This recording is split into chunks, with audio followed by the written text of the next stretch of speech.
અહેમદાબાદ મિત્ર ન્યૂઝની ટોપ 10 ખબરોમાં આપનું હાર્દિક સ્વાગત છે.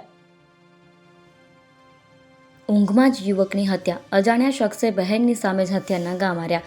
અમદાવાદના વાસણા વિસ્તારમાં 25 વર્ષના યુવકની હત્યાનો બનાવ બન્યો.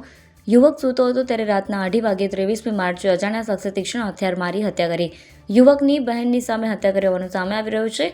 બનાવની જાણ થતાં પોલીસ સ્થળ પર પહોંચી હતી. પોલીસે હત્યાનો ગુનો નોંધી તપાસ શરૂ કરી છે.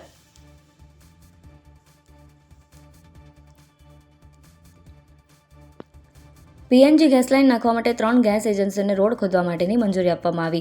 મિડલ ઇસ્ટ દેશોમાં ચાલી રહેલા યુદ્ધના કારણે રાજ્યના વિવિધ શહેરોમાં ગેસ પુરવઠાને લઈને અસર પહોંચી છે. કોમર્શિયલ અને ઘરેલું ગેસ બંને પુરવઠા પર અસર પહોંચતા ઓછો જથ્થો આવી રહ્યો છે. ત્યારે પીએનજી આવશ્યક ચીજવસ્તુ ધારા હેઠળ આવે છે. સિટી ગેસ ડિસ્ટ્રીબ્યુશન ઇન્ફ્રાસ્ટ્રક્ચરના વિકાસ માટે નવા પીએનજી કનેક્શન આપવા માટે ઉક્ત 3 એજન્સીઓ દ્વારા રોડ ઓપનિંગ પરમિટ આરઓ માટે કુલ 820 અરજીઓ કરવામાં આવી છે, જેને અમદાવાદ મ્યુનિસિપલ કોર્પોરેશન દ્વારા તાત્કાલિક ધોરણે મંજૂર કરવામાં આવી છે.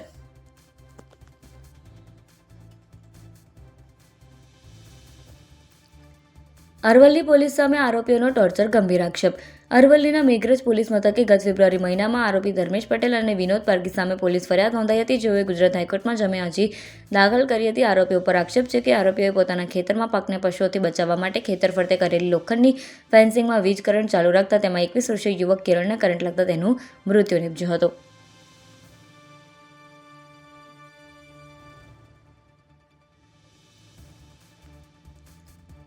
અમદાવાદ કોર્પોરેશનની ચૂંટણી માટે આપના 52 ઉમેદવાર જાહેર.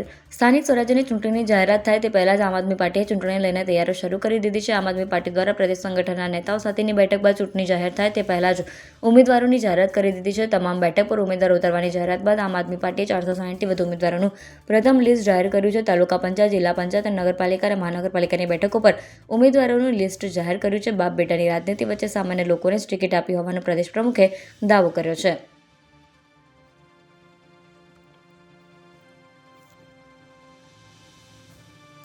સ્થાનિક સ્વરાજ ચૂંટણીની સ્વનિર્ભર શાળાના શિક્ષકોને કામગીરી સોંપવાની તૈયારી. આગામી સમયમાં સ્થાનિક સ્વરાજ્ય ચૂંટણી આવી રહી છે, જેના માટે સરકારી શિક્ષકોને તો ચૂંટણીની કામગીરી સોંપવામાં આવે જ છે, પરંતુ ચૂંટણી જાહેર થાય તે પહેલાં સ્વનિર્ભર શાળાઓના શિક્ષકોના ઓર્ડર પણ કરવામાં આવી રહ્યા છે. કેટલીક કોર્પોરેશન અને નગરપાલિકા દ્વારા ખાનગી શાળાઓ પાસે શિક્ષકોની વિગત પણ માંગી છે, જેને લઈને રાજ્ય શાળા સંચાલક મહામંડળે ચીફ ચૂંટણી કમિશનર અને સરકારને પત્ર લખ્યો છે, જેમાં સ્વનિર્ભર શાળાઓના શિક્ષકોને ચૂંટણીની કામગીરી ન સોંપવા માંગ કરવામાં આવી છે. 2017માં નામદાર હાઈકોર્ટ દ્વારા કરેલ જજમેન્ટના આધારે સ્વનિર્ભર શાળાઓના શિક્ષકોને ચૂંટણી કામગીરીથી દૂર રાખવા માંગ કરવામાં આવી છે.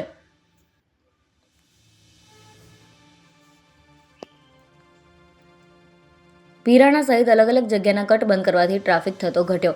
અમદાવાદ શહેરમાં ટ્રાફિક સમસ્યાને લઈને ટ્રાફિક પોલીસ દ્વારા શહેરના વિવિધ વિસ્તારોમાં કટ બંધ કરવામાં આવ્યા છે. ત્યારે પોલીસ કમિશનર જે.એસ. મલિક દ્વારા 23 માર્ચના રોજ નારોલ વિશાલા હાઈવે પર આવેલ પીરાણા ડમ્પિંગ સાઇટ 4 રસ્તા પર ટ્રાફિકને લઈને નિરીક્ષણ કરવામાં આવ્યું. ટ્રાફિક પોલીસ દ્વારા હાઈવે પર ખૂબ અવરજવર થતી હોય ટ્રાફિક સરળતાથી ચાલે તેના માટે કિરાણા 4 રસ્તા પર ડિવાઈડર કટ બંધ કરવામાં આવ્યો. તેના કારણે થઈને ટ્રાફિક સમસ્યા ઓછી થઈ હોવાનું સામે આવ્યું છે. નારોલ કોઝી હોટલ અને પશ્ચિમ વિસ્તારમાં પણ કેટલીક જગ્યાએ કટ બંધ કરવામાં આવ્યા છે.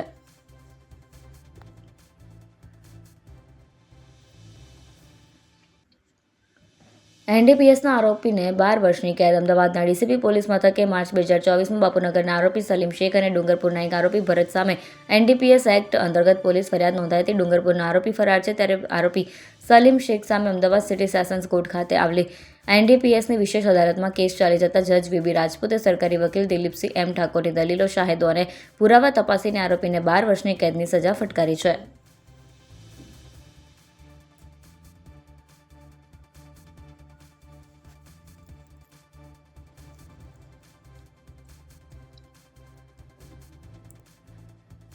ત્રણ મહિનામાં અમદાવાદની 900 સોસાયટીને પીએનજીના નેટવર્કમાં સમાવાશે.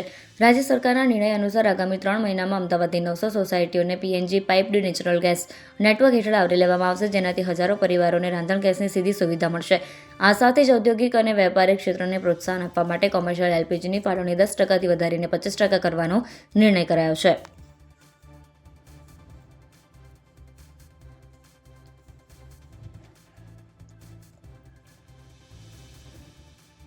તુષાર ગેલાણી આપઘાત કેસમાં હાઈકોર્ટનો કડક નિર્ણય.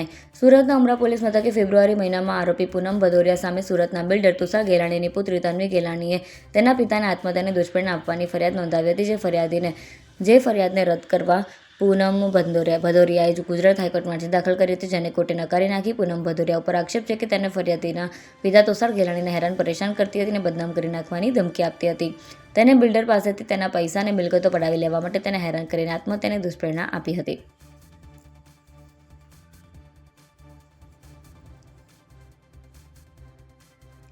ધોલેરાના ભડિયાદ નજીક માર્ગ અકસ્માતમાં શેડા ગામની 2 બહેનો ઘાયલ. ધોલેરાના ભડિયાદ નજીક માર્ગ અકસ્માતમાં શેડા ગામની 2 બહેનો ઘાયલ થઈ. વળાંક પાસે એક્ટિવા સ્લીપ થતાં ઘટના બની. બંને ઇજાગ્રસ્ત બહેનોને વધુ સારવાર માટે ધોલેરા ખસેડવામાં આવી. બંને યુવતીઓ ભડિયાદથી ધંધુકા તરફ જઈ રહી હતી. વળાંક પર અચાનક સામેથી રોંગ સાઈડમાં વાહન આવતા તેમણે એક્ટિવાના સ્ટીયરિંગ પરથી કાબુ ગુમાવ્યો, જેના કારણે એક્ટિવા સ્લીપ થઈ ગઈ. અહેમદાબાદ મિત્ર ન્યૂઝની યુટ્યુબ ચેનલને સબસ્ક્રાઇબ કરો અને બેલ આઇકન જરૂરથી દબાવો, જેથી મહત્વના સમાચાર આપના સુધી જલ્દીથી પહોંચે.